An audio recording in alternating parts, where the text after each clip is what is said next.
Assalamualaikum warahmatullahi wabarakatuh. Bismillahirrahmanirrahim. Alhamdulillahirabbil alamin. Wassalatu wassalamu ala asyrofil anbiya'i wal mursalin sayyidina wa maulana Muhammadin wa ala alihi wa sahbihi ajmain amma ba'du. Yang terhormat Dr. Fauzan Zentif selaku pembimbing mata kuliah studi Quran dan teman-teman yang berbahagia. Video kali ini saya buat untuk memenuhi tugas studi Quran, yang mana dalam video kali ini saya akan menjelaskan konsep Makkiyah dan Madaniyah telaah pemikiran Nasr Hamid Abu Zaid dalam kitabnya Mafhumun Nas Dirosah fi Ulumil Quran. Latar belakang. Al-Quran merupakan kalamullah yang agung, yang mana dalam memahami Al-Quran kita perlu ditunjang dengan berbagai disiplin ilmu, mulai dari ilmu nasakh mansukh, ilmu asbabun nuzul, ilmu muhkam, ilmu mutasyabihat, ilmu makkiyah dan madaniyah, serta berbagai ilmu-ilmu lainnya, yang mana ilmu-ilmu ini itu dihimpun menjadi satu rangkaian menjadi studi ulumul Quran. Salah satu ilmu dalam studi ilmu Quran, yakni ilmu makkiyah dan madaniyah, memiliki urgensi tersendiri. Ulama klasik berpendapat dengan ilmu ini kita dapat mengetahui ayat yang nasakh dan ayat yang mansukh. Juga dapat membantu kita untuk memahami asbab nuzul dari suatu teks. Namun, kemunculan ilmu ini masih dikatakan kontroversi dikarenakan tidak ada penjelasan dari Rasulullah SAW tentang ayat ini tuh merupakan ayat Makkiyah atau ayat ini tuh ayat Madaniyah. Ulama klasik telah memaparkan hasil ijtihadnya dalam menjabarkan ilmu Makkiyah dan Madaniyah, mulai dari klasifikasi hingga cara mengetahui ilmu teks Makkiyah dan Madaniyah. Namun, dewasa ini, salah satu sarjana muslim kontemporer asal Mesir, Nasr Hamid Abu Zaid, memiliki beberapa pandangan yang berbeda tentang ilmu Makkiyah dan Madaniyah. Oleh karena itu, marilah kita mempelajari konsep ilmu Makkiyah dan Madaniyah yang ditawarkan oleh Nasr Hamid Abu Zaid.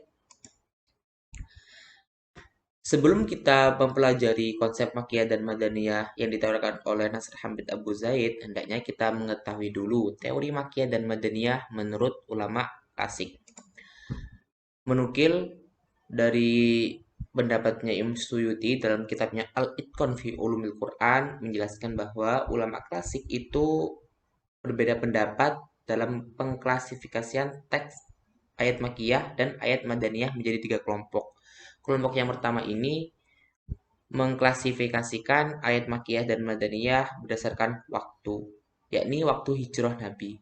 Jadi ayat yang turun sebelum hijrah dinamakan ayat Makkiyah. Sedangkan ayat yang turun setelah hijrah meskipun itu di Mekah itu dinamakan ayat Madaniyah. Karena patokannya menurut klasifikasian ini adalah waktu hijrah Nabi.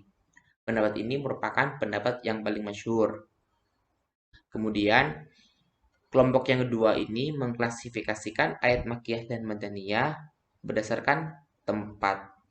Tetapi Imam Suyuti menambahkan definisi ini itu dinilai cacat karena ada beberapa ayat yang tidak termasuk dalam kriteria ini karena hanya berpatokan pada tempat kota Mekah dan kota Madinah.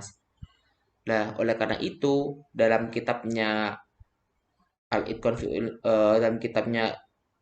dalam kitab Al-Itqan fi Ulumil Quran, Imam Suyuti juga menambahkan yang dimaksudkan dengan ayat Makkiyah itu bukan hanya ayat yang turun di kota Mekah, tapi di sekitar kota Mekah juga termasuk. Begitu juga ayat Madaniyah, bukan hanya ayat yang turun di kota Madinah, tapi juga di sekitar kota Madinah. Oleh karena itu, kemusyrikan ini akhirnya dapat terselesaikan. Kemudian kelompok yang ketiga ini eh, mengklasifikasikan ayat Makkiyah dan Madaniyah berdasarkan sasaran wacana Al-Quran. Jika sasarannya itu penduduk Mekah, maka dinamakan ayat Makkiyah. Jika sasarannya itu merupakan penduduk Madinah, maka dinamakan ayat Madaniyah. Kelompok ini itu dinisbatkan kepada sahabat Abdullah bin Mas'ud. Kemudian ulama klasik juga menjelaskan bagaimana cara kita mengetahui suatu teks atau ayat ini tuh makkiyah atau madaniyah. Menukil dari ucapannya Al-Ja'bari dalam kitab Al-Burhan fi Ulumul Quran kayak Riya Imam Az-Zarkashi, terdapat dua metode untuk mengetahui ayat ini itu teks makkiyah atau madaniyah. Metode yang pertama yakni metode as-sama'i, yakni metode berdasarkan riwayat sahabat yang menjadi saksi turunnya teks atau tabi'in yang mempelajarinya dari para sahabat. Metode yang kedua yakni metode al-qiyasi, yakni metode yang disadarkan pada ciri khusus setiap teks. Seperti halnya ayat Makiyah itu memiliki ciri khusus diawali dengan lafaz ya ayyuhan nas atau terdapat lafaz kalla atau mengandung cerita Nabi Adam dan Iblis. Sedangkan kalau ayat Madaniyah itu ciri khasnya di awal seperti halnya di awal dengan lafaz ya ayyuhalladzina amanu. Juga terdapat cerita al-munafikun, orang-orang munafik dan lain sebagainya. Selanjutnya, teori Makkiyah dan Madaniyah menurut Nasr Hamid Abu Zaid. Sebelum kita mempelajari pemikirannya Nasr Hamid Abu Zaid, hendaknya kita mengetahui siapakah itu Nasr Hamid Abu Zaid. Nasr Hamid Abu Zaid ya, merupakan ulama Mesir yang dilahirkan di Tonto pada tahun 1943. Ia dibesarkan di keluarga yang taat beragama. Nasr Hamid Abu Zaid menempuh bangku kuliah di Universitas Kairo, jurusan sastra Arab, dan lulus pada tahun 1972. Karya tulis Nasr Hamid Abu Zaid sangatlah banyak, terutama dalam bidang studi Islam. Namun, dari karya-karya ini banyak yang bersifat kontroversial dikarenakan banyak pemikiran-pemikiran yang dianggap melenceng dari prinsip agama. Seperti halnya karyanya yang akan kita kaji dalam artikel ini, yakni Mafhumun Nas Filosofi Ulumul Quran. Pemikiran Sir Hamid Abu Zaid tentang teori Makkiyah dan Madaniyah. Perlu kita ketahui, Nasr Hamid Abu Zaid ini termasuk ulama yang berpendapat bahwasanya Al-Quran itu merupakan produk sejarah. Bagi Nasr Hamid Abu Zaid, kajian teori Makkiyah dan Madaniyah adalah bentuk dialektika teks melalui realitas, khususnya saat ia menelisik sasaran penerimanya. Perbedaan antara teks Makkiyah dan teks Madaniyah merupakan perbedaan dua fase penting dalam pembentukan teks Al-Quran.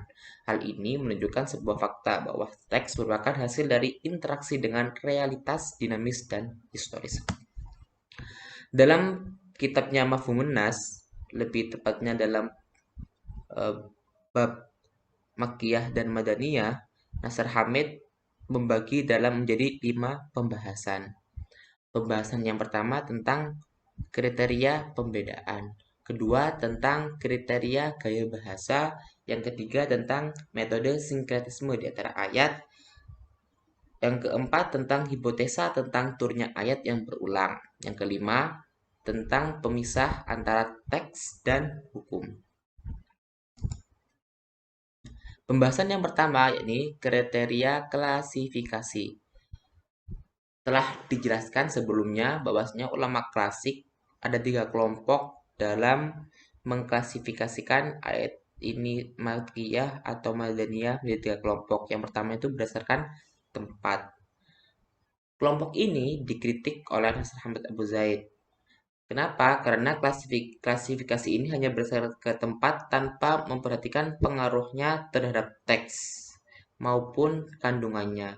Juga, Nasr Hamid mengkritik ulama-ulama yang berlebihan dalam mengklasifikasikan bagian tempat turunnya Al-Quran. Seperti halnya Imam Suyuti dalam kitabnya Al-Itqan itu juga mengklasifikasikan terlalu berlebihan. Seperti halnya membagi teks Al-Quran Hadori, yakni ayat yang turun saat Nabi tidak berpergian, dan juga teks Safari, yakni ayat Al-Quran yang turun saat Nabi berpergian, juga teks Soifi, yakni ayat yang turun saat musim panas, dan teks Ashitai, yakni ayat yang turun saat musim dingin. Begitu juga seterusnya pembagian klasifikasinya dalam kitab Al-Itqan.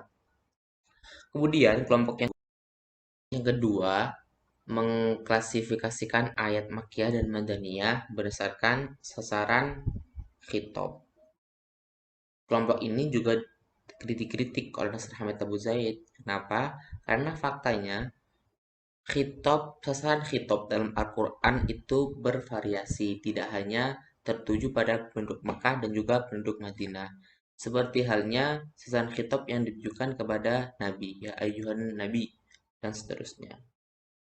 Kemudian kelompok yang ketiga, yakni mengklasifikasikan ayat Makkiyah dan Madaniyah berdasarkan waktu hijrah Nabi. Menurut Nasr Hamid Abu Zaid, klasifikasi ini merupakan klasifikasi yang paling tepat karena sesuai dengan realitas dan teks.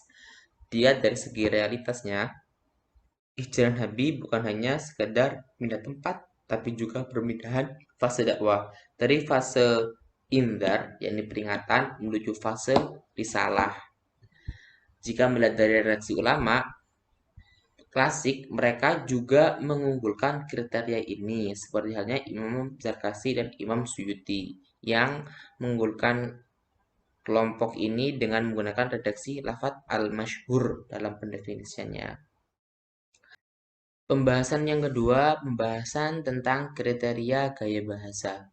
Di awal pembahasan kali ini, Nasr Hamid mengkritik ulama klasik karena ulama klasik itu terlalu memfokuskan membedakan antara teks Makki dan Madani dengan cara mengunggulkan periwayatan suatu riwayat atas riwayat yang lain.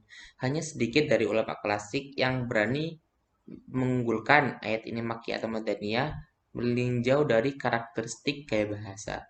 Karena menurut Nasr Hamid Abu Zaid, dengan mengetahui karakteristik gaya bahasa, kita dapat mengetahui teks ini itu Makki atau Madani.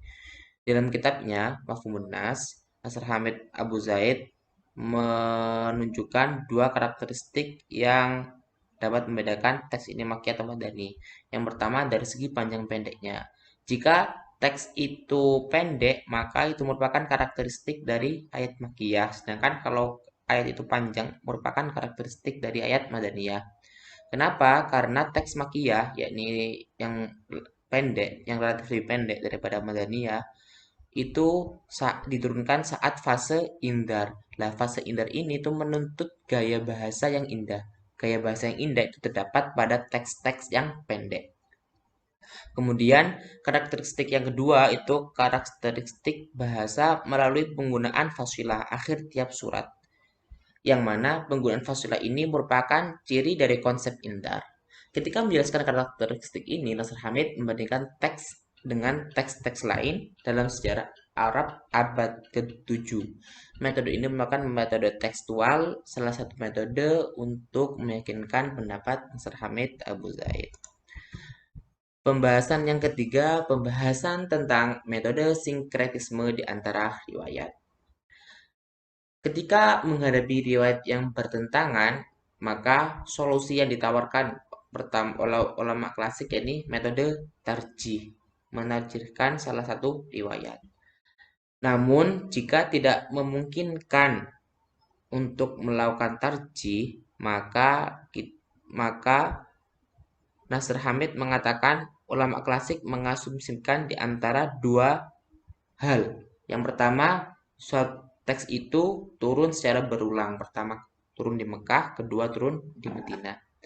Kemudian asumsi yang kedua, teks tersebut turunnya di Mekah, tetapi hukum syariatnya itu berlaku di Madinah atau sebaliknya, yang mana dua asumsi ini itu sangat berbahaya dan juga sangat fatal.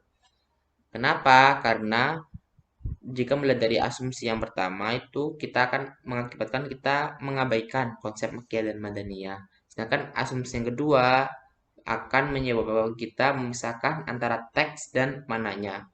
Kedua asumsi ini akan dibahas di pembahasan selanjutnya, di bab pembahasan keempat dan juga pembahasan yang kelima.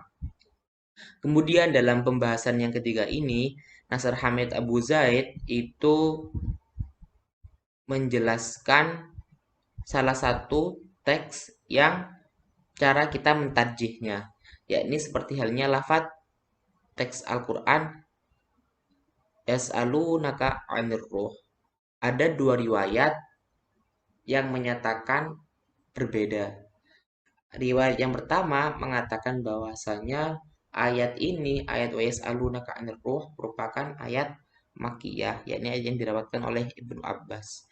Kemudian ayat yang kedua, hadis yang kedua, yakni yang diriwayatkan oleh Ibnu Mas'ud mengatakan bahwasanya ayat ini tuh ayat Madaniyah. Nah, Nasr Hamid Abu Zaid ini mengunggulkan riwayatnya Ibnu Mas'ud dengan dalih bahwasanya Ibnu Mas'ud merupakan saksi dari turunnya ayat ini. Makanya lebih diunggulkan daripada riwayatnya Ibnu Abbas yang mengatakan ayat ini itu turun di Mekah. Pembahasan yang keempat, hipotesa tentang turunnya ayat yang berulang. Pembahasan ini merupakan lanjutan asumsi yang pertama yang diutarakan oleh ulama klasik tentang turunnya teks secara berulang, yakni yang pertama di Mekah, kemudian yang kedua di Madinah. Nasr Hamid mendapatkan kritik tentang asumsi turunnya teks secara berulang dapat menghancurkan konsep teks itu sendiri. Hal ini dikarenakan dapat menghancurkan hubungan antara makna teks dengan realitas dan dialektikanya. Kemudian Nasr Hamid memberikan contoh seperti halnya surat Al-Fatihah. Nasr Hamid juga mengkritik keambiguan Imam Suyuti yang menyebutkan surat Al-Fatihah merupakan teks Makkiyah dalam bab Makkiyah dan Al-Madaniyah, tetapi pada bab Asbabun Nuzul, beliau menyebutkan bahwa surat Al-Fatihah merupakan teks yang turun 2 kali. Namun, penulis setelah menelisik pada kitabnya Asyuti, ini kitab Al-Itqan, memang benar Imam Suyuti itu mengatakan surat Al-Fatihah turun 2 kali pada bab Asbabun Nuzul. Tetapi dalam bab Makkiyah dan Madaniyah, Imam Suyuti ini mengatakan bahwasanya surat Al-Fatihah termasuk surat yang mukhtalafun fi, masih dipertentangkan apakah dia itu Makkiyah atau Madaniyah. Kemudian pembahasan yang terakhir yaitu pemisah antara teks dan hukum. Pembahasan ini merupakan lanjutan dari asumsi kedua ulama klasik tentang teks yang turun mendahului hukum fikihnya atau sebaliknya, yakni suatu teks itu turun lebih dahulu kemudian hukumnya turun di Mekah, kemudian hukumnya berlaku di fase Madinah, atau sebaliknya, suatu hukum itu sudah berlaku pada fase Mekah, sedangkan teksnya turun di Madinah. Nasr Hamid dalam pembukaan bab ini menyatakan bahwasanya keterkaitan antara teks dan makna itu bersifat aksiomatis. Maksudnya tidak dapat dipisahkan. Akan tetapi, jika seorang ahli Quran ini mengabaikan keterkaitan ini, maka akan mengakibatkan dua asumsi. Asumsi yang pertama, hukum itu turun terlebih dahulu. Kemudian, teksnya turun di fase selanjutnya. Asumsi yang kedua, teks itu turun lebih dahulu, kemudian hukumnya berlaku pada fase selanjutnya. Kedua asumsi ini sangatlah berbahaya, karena asumsi yang pertama mengakibatkan kemungkinan proses pemwahyuan tanpa teks. Sedangkan asumsi yang kedua mengakibatkan suatu teks tidak memiliki makna.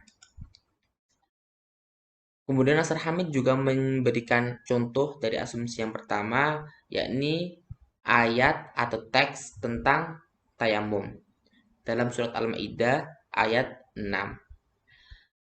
Dalam hadis riwayat Sayyidah Aisyah, surat Al-Maidah ayat 6, yakni ayat yang tentang tayamum, yang mana ayat tayamum ini juga mengandung pensyariatan wudhu, menyatakan bahwasanya ayat ini itu madaniyah.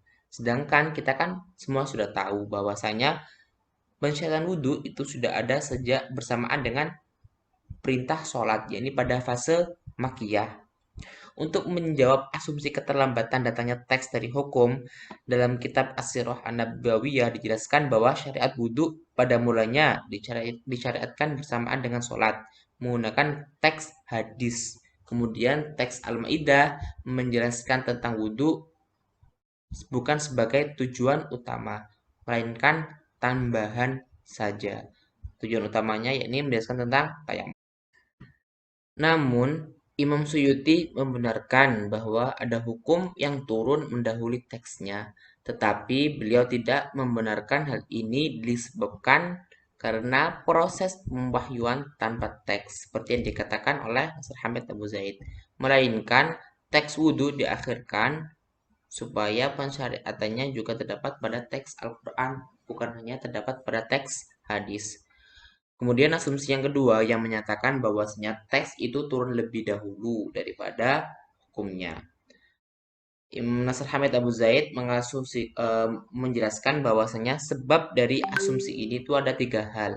Yang pertama, tidak membedakan antara makna bahasa dan juga makna syarak dalam teks.